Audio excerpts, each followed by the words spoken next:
It's him, the ghost. I married into what I can only describe as a military dynasty. My ex-wife Jessica was the daughter of General Marcus Fletcher, a decorated Army officer who treated every conversation like a command briefing and every family gathering like a performance review. I was perpetually failing. This man had more medals than an Olympic athlete, a handshake that could double as a bone density test, and enough ego to require its own weather system. Let me tell you about Marcus Fletcher. He didn't just serve in the military, he was the military in his own mind. Everything revolved around rank, discipline, and this obsession with what he called real masculinity. The guy woke up at 4:30 every morning to maintain discipline, even though he'd been retired for a decade. He ironed his socks. He saluted his coffee before drinking it. I once caught him yelling at his toaster for showing hesitation. When people thanked him for his service, he'd launch into these epic speeches about strategic operations like he'd personally orchestrated every military victory since the Revolutionary War. His house was basically a monument to himself. Every wall covered in framed photos of him shaking hands with presidents, senators, and various military brass. There was a trophy room, and I'm not exaggerating, an actual room dedicated exclusively to his medals, commendations, and motivational quotes that all basically said, "You'll never be me." He had this massive portrait in dress uniform that looked like it belonged in the Pentagon. His doormat literally said, "Welcome to Command Center Fletcher." The guy even had a custom flag outside. Zero concept of humility. And me? I work in cyber intelligence for a defense contractor. I write algorithms, track digital threats, reroute military operations when things go sideways, and analyze data patterns that keep soldiers alive in hostile territory. It's classified work, the kind where you sign documents saying you'll go to prison if you breathe a word of it to anyone. My job involves preventing satellite strikes, tracking hostile cyber activity in real time, and making sure missions don't end up as body counts. But to General Fletcher, I was just the IT guy who somehow tricked his daughter into marriage. He'd call me a keyboard warrior at family dinners with this smug smirk, like he'd just delivered the punchline of the century. Here's how Jessica and I met, and it's actually kind of ridiculous in retrospect. There was this charity gala 5 years ago, one of those events where wealthy people bid on dates with volunteers to feel philanthropic. Jessica's father dared her to do something bold, to step outside her comfort zone. She decided to bid on me. $5,000. That's what I cost that night.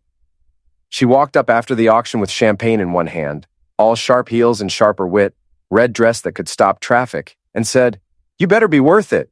$5,000 could have gotten me 2 weeks in Bali." I told her that depends on whether they serve sarcasm in Bali. She laughed, that short, precise laugh that says, "I already like you, but I'll pretend not to." And that was it. I was hooked.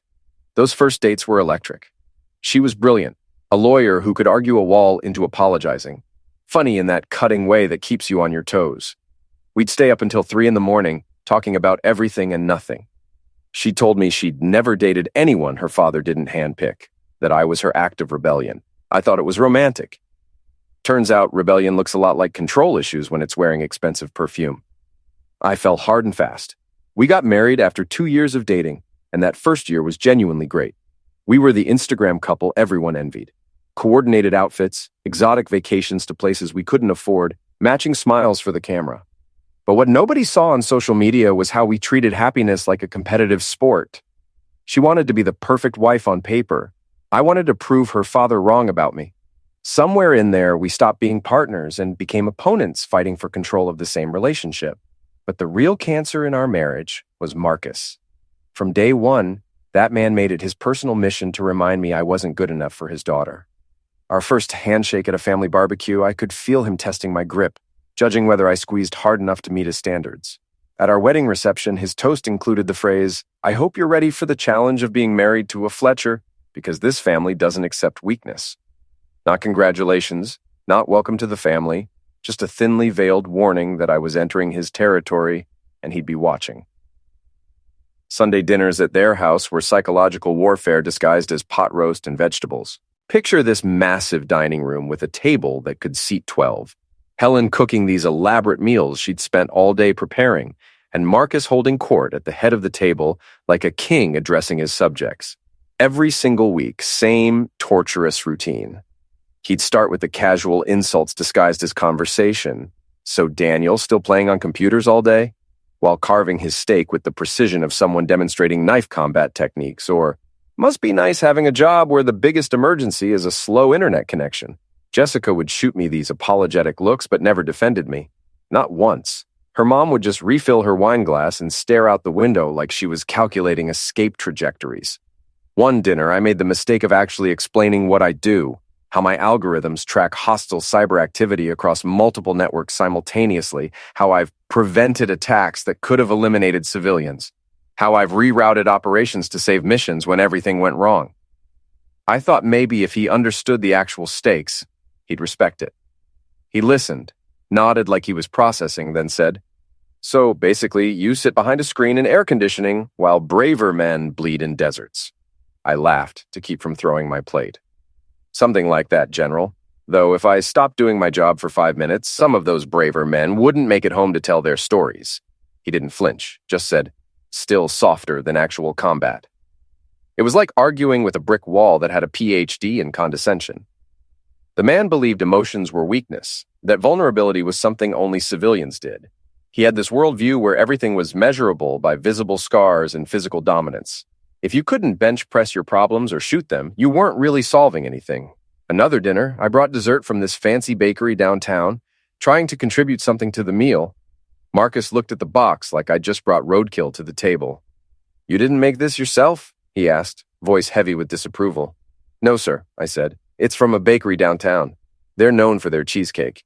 He actually frowned and said, "A man who can't even bake isn't much of a provider." I pointed out that I can reroute military satellites from my laptop and prevent drone strikes with code, so I think I'll survive not knowing how to separate egg whites. Jessica laughed nervously, trying to diffuse the tension. He didn't laugh at all. His frown deepened and he said, "You joke too much. Shows lack of seriousness."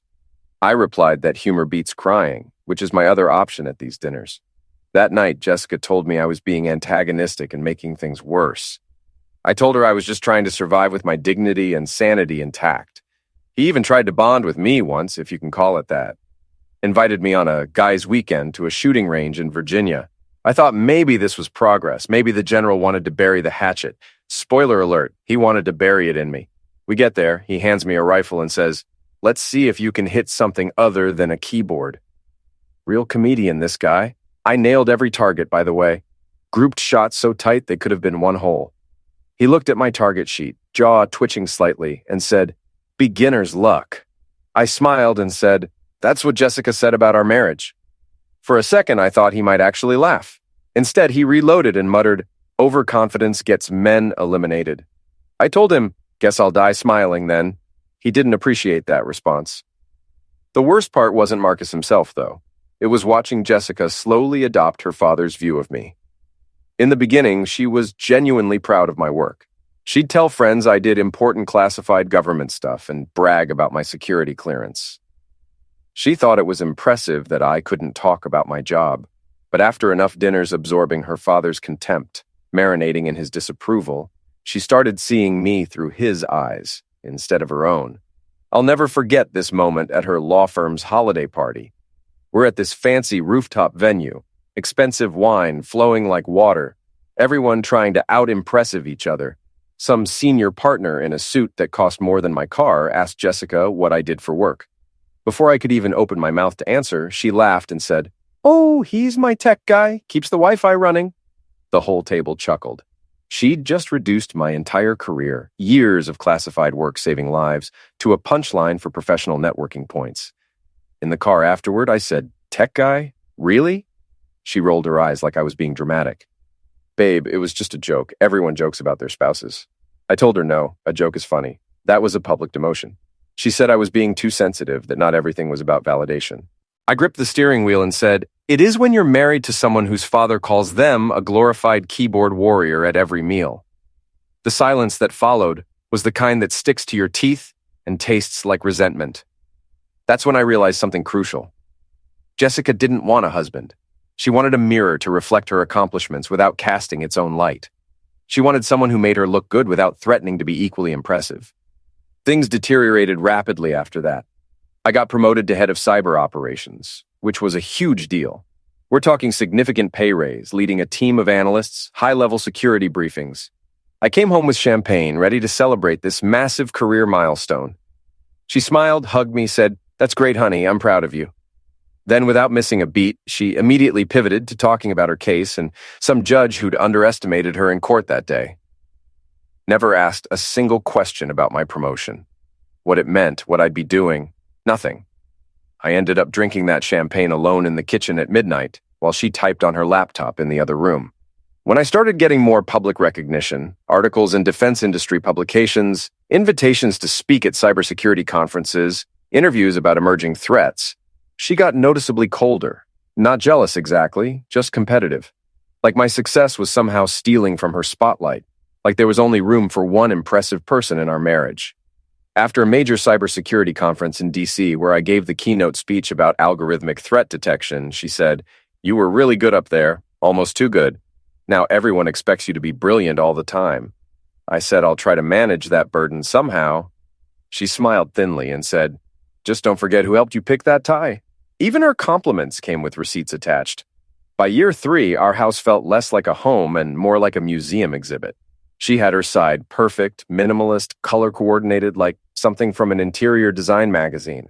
I had mine cluttered, lived in, full of cables and coffee mugs and actual signs of human habitation. We talked, but didn't communicate. We shared physical space, but not emotional connection. The woman who once made my heart race now made my pulse spike for entirely different, unpleasant reasons. I knew something was definitely going on about 6 months before the gala. She started working late constantly, coming home after midnight. She'd go straight to her laptop without really looking at me. When she did talk, she was distant, distracted, like I was an NPC in her life instead of her husband. I'm not an idiot. I do intelligence work for a living. Pattern recognition is literally my job. The secretive phone calls where she'd leave the room. The way she'd smile at her screen when she thought I wasn't watching. How she'd suddenly need to shower and change before running to the office at 9 p.m. dressed like she had a date. The new lingerie I'd never seen. I confronted her one night after she came home at 1 a.m. claiming she was working on a brief. She denied everything, got defensive, said I was being paranoid and controlling. Then she said she needed space to figure out what she wanted from life. That's relationship code for, "I'm already emotionally gone, but haven't made it official yet." She moved into her father's guest house the next week for what she called clarity. I knew what that meant. Marcus had been poisoning the well for years, telling her she'd married beneath her station, that she could do better than a keyboard warrior. Now she was finally listening to him. About 3 weeks later, I got the invitation to General Marcus Fletcher's retirement gala. Jessica called me directly, which was weird since we'd barely spoken. She said it would look strange if I didn't attend, that people would ask questions, that we should maintain appearances until we figured out next steps. Part of me wanted to tell her to forget it, that I was done performing for her family's benefit. But another part, the part that had endured 3 years of condescension and dismissal, wanted to show up with my head held high, prove I wasn't destroyed by their rejection.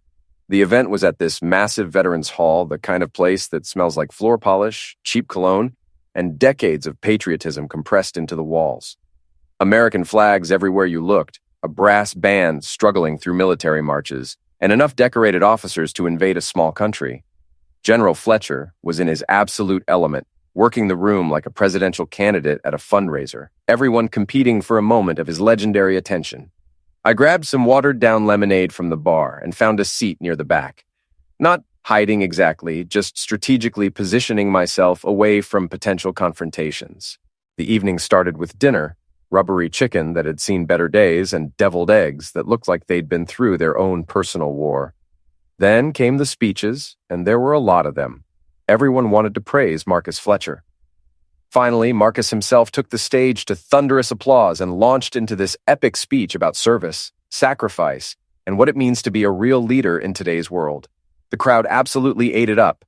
He had this commanding presence where even his pauses felt meaningful, like he was letting profound wisdom sink into your bones. He thanked everyone for coming, made inside jokes only military people laughed at, and basically took an extended victory lap for his entire career. I sat there sipping my drink, checking my watch, calculating how soon I could leave without causing gossip. Then his tone shifted. He started talking about the future of the family, about legacy, about what real leadership looks like in the next generation. My stomach dropped because I could sense what was coming like incoming artillery. He said something about being proud to welcome someone who truly embodies military values and represents everything the Fletcher family stands for. Then he called up this Navy SEAL named Lieutenant Ryan Cross. This guy looked like he'd been engineered in a lab specifically to be Marcus Fletcher's ideal son-in-law. Tall, square-jawed, chest decorated with enough medals to set off metal detectors. The kind of rigid posture that screams discipline and dedication. Everything Marcus valued in a human being, wrapped up in one conventionally impressive package. The crowd erupted in applause as Ryan took the stage, looking every inch the hero. That's when Marcus dropped the nuclear bomb. This outstanding officer represents everything this family stands for. He understands sacrifice, honor, and duty. And I'm deeply honored to announce his engagement to my daughter, Jessica. The room exploded in applause and whistles. Jessica appeared from the side in this stunning red dress that probably cost more than my monthly rent. And they held hands while camera flashes went off and everyone cheered like they were watching a rom-com ending.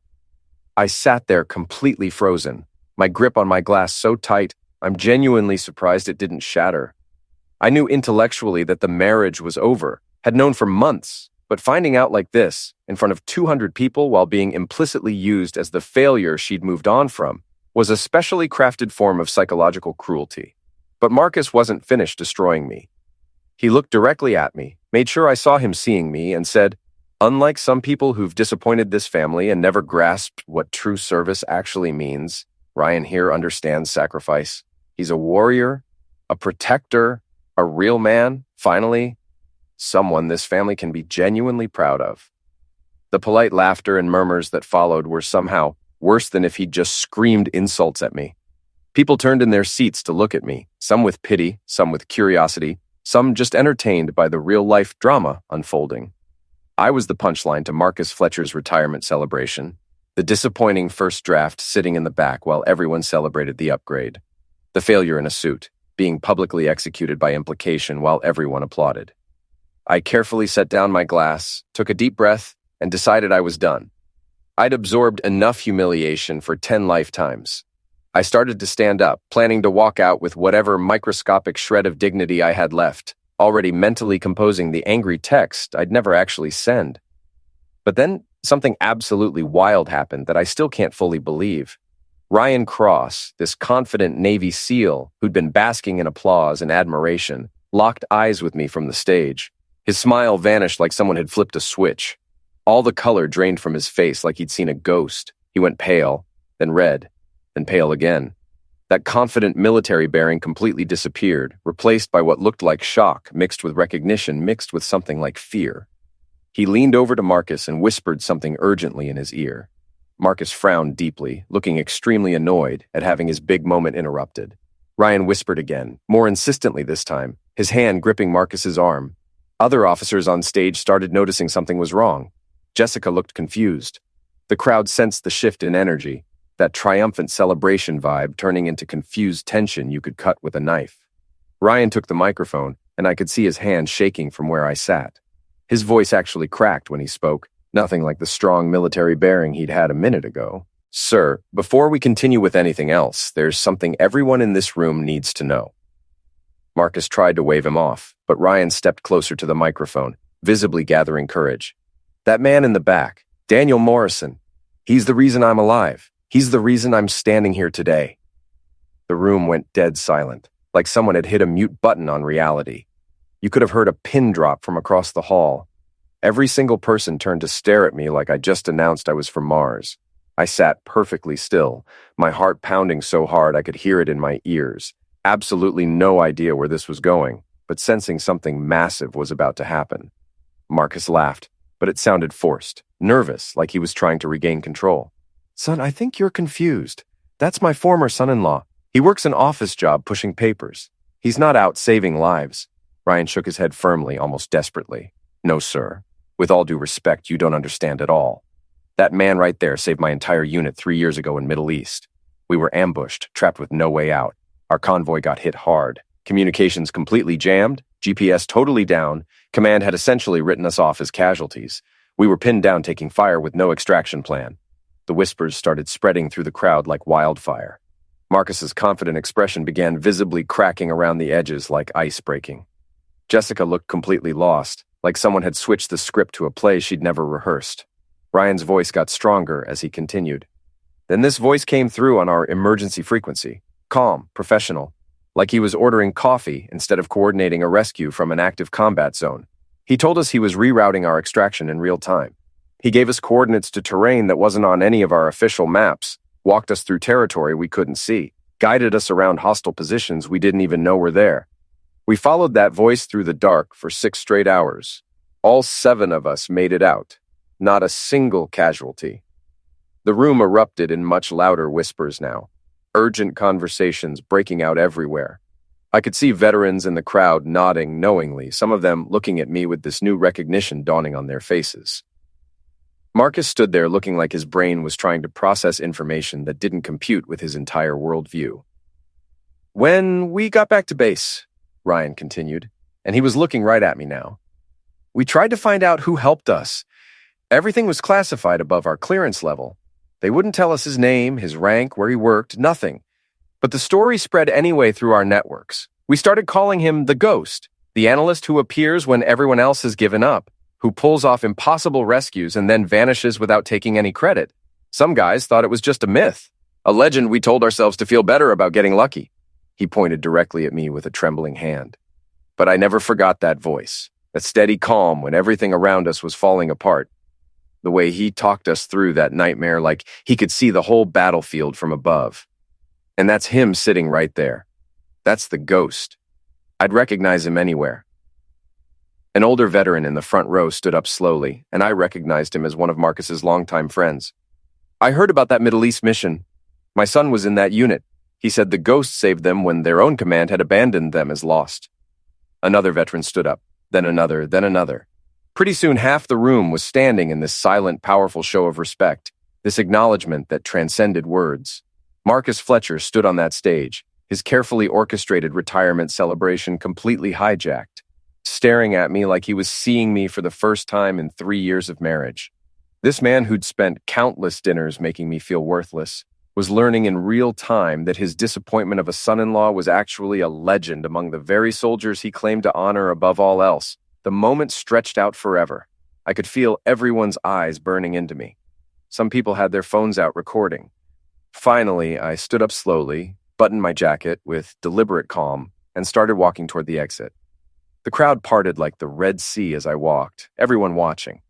As I passed the stage, I stopped and looked up at Marcus, at the general who'd spent years calling me soft, weak, unworthy of his daughter. "You were right about one thing, General," I said, loud enough for the room to hear clearly. "Some people don't understand what true service really means, but they're usually not the people you think they are. Real service doesn't need applause or medals or validation. It just needs to matter." I didn't wait for a response or reaction. I walked straight out into the parking lot, got into my car, and just sat there in the darkness while everything crashed over me in waves. My phone immediately started blowing up. Texts from Jessica coming in rapid fire, calls from numbers I didn't recognize, voicemails piling up faster than I could process. I ignored all of it and just sat there breathing, feeling lighter than I had in years, like I'd finally set down a weight I'd been carrying so long I'd forgotten it was there. The next few weeks were absolutely insane. The story spread through military networks like wildfire and dry brush. Turns out when you save a Navy SEAL unit, they remember and they talk. I got messages from people thanking me for operations I barely remembered, missions where my algorithms had made the difference between catastrophe and success. Former colleagues reached out.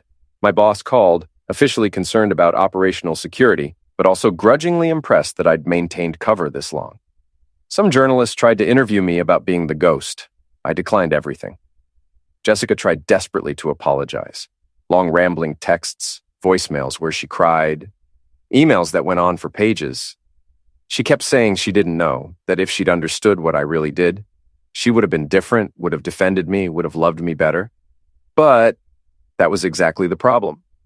She needed my work to be publicly impressive and validated by her father's world before she could respect me as a human being.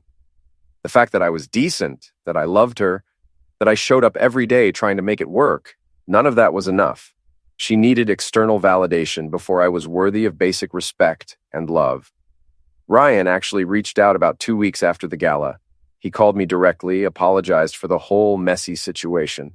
Said once he realized who I actually was, he couldn't go through with marrying Jessica.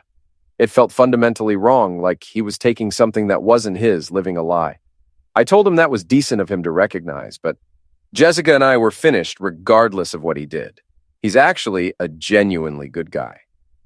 We grab coffee sometimes when he's in town, trade carefully worded stories about operations we can't fully discuss. Two people who understand what it means to serve quietly. About a month after everything publicly exploded, I got an unexpected call from Helen, Marcus's wife. She'd always been the quiet one during family dinners, the peacekeeper who smiled gracefully through decades of her husband's domination, the woman who'd perfected the art of disappearing while remaining visible. Her voice on the phone was soft but carried this urgent undertone. "Daniel, he's not doing well at all," she said carefully. "He hasn't been sleeping, barely eating. You should come by if you can." I almost said no reflexively. What did I owe these people after everything they'd put me through? But curiosity is a powerful force. It walks you right back into places you swore you'd burned to the ground and salted the earth. When I pulled up to the Fletcher estate, it looked the same as always on the surface. Immaculate lawn that looked professionally maintained, spotless driveway without a single crack, that ridiculously tall flagpole. But the house felt different somehow. The energy was heavier, like the air itself was exhausted from years of maintaining impossible standards. Helen met me at the door. She looked smaller than I remembered, like the weight of maintaining perfection for decades had finally crushed something essential in her spine. "He's been in his study," she said quietly, leading me inside. "He hasn't left that chair since Monday. Won't talk to anyone except to say he's fine, which he clearly isn't." I walked down the familiar hallway, past all those photos of Marcus shaking hands with powerful people, all those carefully curated symbols of a man who'd built his entire identity on being untouchable and universally respected. When I reached the study door, it was cracked open. Inside, Marcus sat behind his massive oak desk, staring blankly at an untouched mug of coffee that had probably gone cold hours ago. He looked old in a way I'd never seen before. Not the natural aging kind where you just accumulate years, but the collapsed kind. The kind that comes from watching your pride and self-image die in public. He didn't look up when I walked in and sat down across from him. "Didn't think you'd actually come," he said finally. His voice still that command tone, but softer somehow, worn down at the edges. "Neither did I admitted honestly. He nodded once, still not meeting my eyes. "She told you I wasn't sleeping." He meant Helen. "She said you weren't doing well." He chuckled, but it was bitter and empty. Sleep's for men who don't have ghosts following them around. We sat in silence for a long time. It wasn't awkward. It was heavy, exhausted, like the air itself was tired of conflict. Finally, he said quietly, "You humiliated me in front of everyone I've ever commanded or respected." I told the truth. I corrected gently. "There's a difference." He looked up then, and those eyes that used to be sharp and full of judgment were dull now, hollowed out. Truth and humiliation aren't that different when you've spent your whole life building lies. For once in our entire relationship, I didn't have a comeback ready. He leaned back in his chair with a heavy sigh that seemed to come from somewhere deep. "You know what the absolute worst part was? It wasn't you exposing me, making me look like a fool. It was after. The silence after. Those men I'd commanded, the soldiers I'd served with, they all stood for you. I looked at their faces and all I saw was disappointment. Not in you, in me. Everything I thought I'd earned over 40 years just evaporated."